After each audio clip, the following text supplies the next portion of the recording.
Room number 3. నాకు 2 పిల్లలు, పాప బాబు. మద్దెలపల్లిలోనే సెటిల్ అయినాను. నేను పారామెడికల్లో 2019 వరకు జాబ్ చేశాను. ఆ తర్వాత మన తూర్పిల్ శంకర్రావు, నగేష్ పట్నాయక్ తాలూకు ప్రోద్బలంతో ఎంఏ సోషల్ వర్క్ చేశాను. చేసినాక స్వరూప్ గారి శాడిజం తట్టుకోలేక జాబ్లోని కూడా జాయిన్ అయిపోయాను. యాక్చువల్గా నా లైఫ్లో ఏ విషయం కూడా ఇంటెన్షనల్గా కావాలని కోరుతూ చేసింది కాదు. బట్ భగవంతుడి సంకల్పం. జాబ్ విషయంలో స్వరూప్ బాగా ఫైట్ చేశాడు. విత్ మంచి సపోర్ట్, పక్కన మంచి సపోర్ట్ పెట్టుకొని వాళ్ళిద్దరు షోల్డర్ మీద చేసి నేను కూడా శ్రీకాకుళం మెడికల్ కాలేజీలో కమ్యూనిటీ మెడిసిన్లో లెక్చరర్ ఇన్ సోషల్ సైన్సెస్. గతంలో ఇదే డిజిగ్నేషన్ని MSW గ్రేడ్ 1 అని పిలిచేవారు. గెజిటెడ్ పోస్టే. జాబు బాగానే ఉంటుంది, ఎంజాయ్ చేస్తాను. కానీ మనకి ఏంటంటే జర్నీ 24-25 ఇయర్స్ ఈ పారామెడికల్లో మలేరియాలో చేసినాక అక్కడికి వెళ్తే కాళ్ళు చేతులు కట్టేసినట్టు ఉంటుంది. మనకి ఫీల్డ్ జాబ్ ఏంటంటే సరదాగా ఉద్యోగం చేసినట్టు ఉండదు, గాలి తిరుగుతున్నట్టు ఉంటుంది. బాగున్నావా, చేసావా, చూసావా అన్నట్టు ఉంటుంది. ఉద్యోగంలో కనిపించదు, కానీ ఇది ఉద్యోగంలో కనిపిస్తుంది. 9 o'clock వెళ్ళి తమ్మ పెట్టాలి, 4 o'clock వరకు అక్కడ జపం చేయాలి, మళ్ళీ 4 o'clock బయటికి రావాలి. బయటికి వెళ్ళాలంటే మూమెంట్ రిజిస్టర్లో సంతకం పెట్టాలి. ఈ నాన్సెన్స్ అంతా కూడా రన్ అవుతుంది. ఇంకా పాప BDS అయిపోయింది. BDS అయిపోయినాక తనకి క్లినికల్ సైడ్ ఇంట్రెస్ట్ లేకపోవడం వల్ల బెంగళూరు ఆకాష్ కాలేజీలో జువాలజీ ఫ్యాకల్టీగా చేస్తుంది. రైట్ నౌ 2 years అవుతుంది.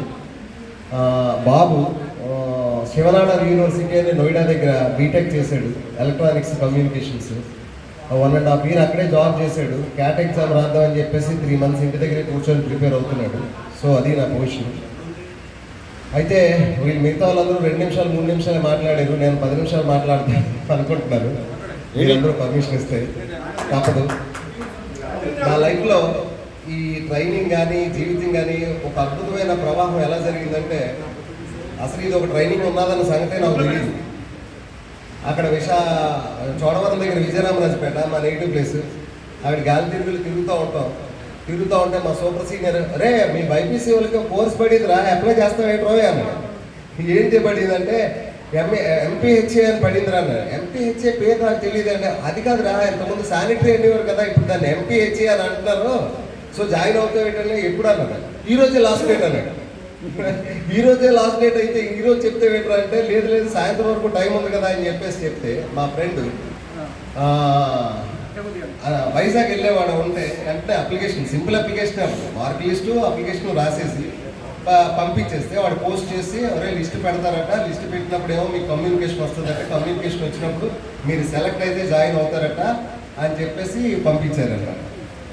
సో బేసికల్గా నేను అక్కడ జాయిన్ అయ్యేటప్పుడు లిటరల్గా చెప్తున్నాను, అది మీరు ఎలా ట్రీట్ చేస్తున్నాను అసలు. Visakhapatnam Bullayya college opposite, figures సూపర్గా ఉంటాయి, టైంపాస్ చేయొచ్చు. విలేజ్లో ఉన్నవాడికి ఏంటంటే బుల్లయ్య కాలేజ్ దగ్గర అనేసరికి హాస్టల్లో ఒక 2 నెలలు హాస్టల్లో ఉంటాం కదా అని చెప్పేసి నేను జాయిన్ అయ్యేసరికి రూమ్ నెంబర్ 3 అక్కడ రాంబాబు శంకర్ కుమార్ నన్ను టెర్రరిస్ట్ చూసినట్టు చూసేవాడు. వీడు ఎప్పుడు వస్తున్నాడు, ఎప్పుడు వెళ్తున్నాడు, వీడు బాడీ లాంగ్వేజ్ ఏంటి, వీడు వ్యవహారం ఏంటి, అబ్బాయి ఎలాంటి మాట్లాడితే మమ్మల్ని కూడా జైల్లో పెట్టేస్తారేమో అన్నట్టుగా ఫీల్ అయ్యారు. ఆ కాస్త వస్తా వేరుగాడు గిటార్ వాయిస్తూ టక్ మన గిటార్ వాయిస్తూ వాడు కొద్దిగా క్లోజ్గా ఉండేవాడు. మన వింతాపురంతో శ్రీను కూడా పర్వాలేదు మాట్లాడుతూ ఉండేవాడు. అట్లీస్ట్ మన రాంబాబు చంద్రశేఖర్ కుమార్ అయితే మాత్రం భయపడిపోయారు లిటరల్గా. అయితే బై గాడ్స్ గ్రేస్ ఇప్పుడు నాకు మంచి ఫ్రెండ్స్ వాళ్ళే, మొత్తం టీమ్ అందరిలోని. సో అలా టర్న్ అయింది అనమాట. ట్రైనింగ్ అయిపోయినాక హ్యాపీగా మద్దెలపల్లిలోనే జాయిన్ అయినాను. మరి ఇంకానే ఉంది, హ్యాపీగా లైఫ్ ఎంజాయ్ చేస్తున్నాం. ప్రతి మూమెంట్ హ్యాపీగా ఉండడానికి ట్రై చేస్తాను. Thank you so much. Yes ఇది చెప్పాలి. ఉన్న అలవాటు ప్రకారం రోడ్ల మీద ఎక్కువ తిరగడం అలవాటు. నేను రోడ్ల మీద తిరిగి వచ్చేసరికి ఒక పక్షి ఆ గోడ మీద అలా కూర్చొని నేను అనుకున్నాను, ఈ పక్షికి ఆ పక్షి తోడులో ఉంది, అది గోదావరి పక్షి, ఇది వైజాగ్ పక్షి అని చెప్పేసి. సో శ్రీని ఎప్పుడు కూడా నాకు గోడ మీద ఫ్రెండ్ లాగా ఇప్పటికీ కూడా నాకు నా శ్రీని దగ్గర నాకు ఆ మెమరీ ఉంటుంది. గోడ మీద కూర్చునేటప్పుడు ఏ విధంగా అయితే ఉంటుందో అదే ఉండేది. అదొకటి నాకు బాగా ఇంట్రెస్ట్. నెక్స్ట్ కాకినాడ కృష్ణారావు నాకు ఏంటంటే మాస్టర్ అయ్యా అయ్యా ఎందుకంటే నాకు అప్పుడు ఈ గాలిగిరిలు తిరిగితే చెప్పాడు అనమాట, రాఘవ స్వామి గుడి ఉంది కాకినాడలో సూపర్గా ఉంటుంది, ఇక్కడ బాగుంటుంది ఎల్లు అన్నది. నేను ఎల్లు అంటే అనుకోని వెళ్ళాను. వెళ్తే క్రౌడ్ రష్ బాగానే అన్నట్టు అనిపించేది. బట్ అక్కడికి వెళ్ళాక ఎందుకు వస్తాను, ఐ గాట్ సమ్ డీవియేషన్. అప్పటి వరకు నాకు దేవుడు ఎమోషను అంత పెద్దగా ఏమి ఉండేది కాదు. సో బయట అలాగే గాలి తిరుగుతున్నాం కదా, ఎక్కడైనా కొంచెం ప్రశాంతంగా ఉంటే బాగుంటుందేమో అని చెప్పేసి అక్కడి నుంచి I started going every week వెళ్ళడం స్టార్ట్ చేసే కాదు, మనసులో భక్తి భావం కావచ్చు, నా సిచ్యువేషన్ కావచ్చు.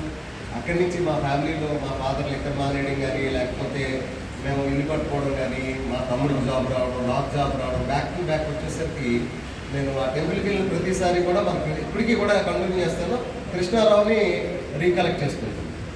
ఇంకా కామన్ హాల్ అందరూ ఐఏఎస్ఏ, ఏదైనా కథలు ఐఏఎస్ పెట్టుకోవాలి. ప్రతి ఒక్కరూ కూడా ఐఏఎస్లా బిల్డప్ ఇచ్చేస్తుంటే ఏంట్రా బాబు ఈ బిల్డప్ లేటి, కామన్ హాల్ ఏంటో మేడ మీద అంటారు కానీ పెద్ద ఉద్యోగం ఏం కాదు కదా అంటే వాళ్ళు మీద ఉన్నాం అన్నట్టు అందరూ కూడా వాళ్ళు ఇల్లు కదా, ఇంక్లూడింగ్ రామస్వామితో సహా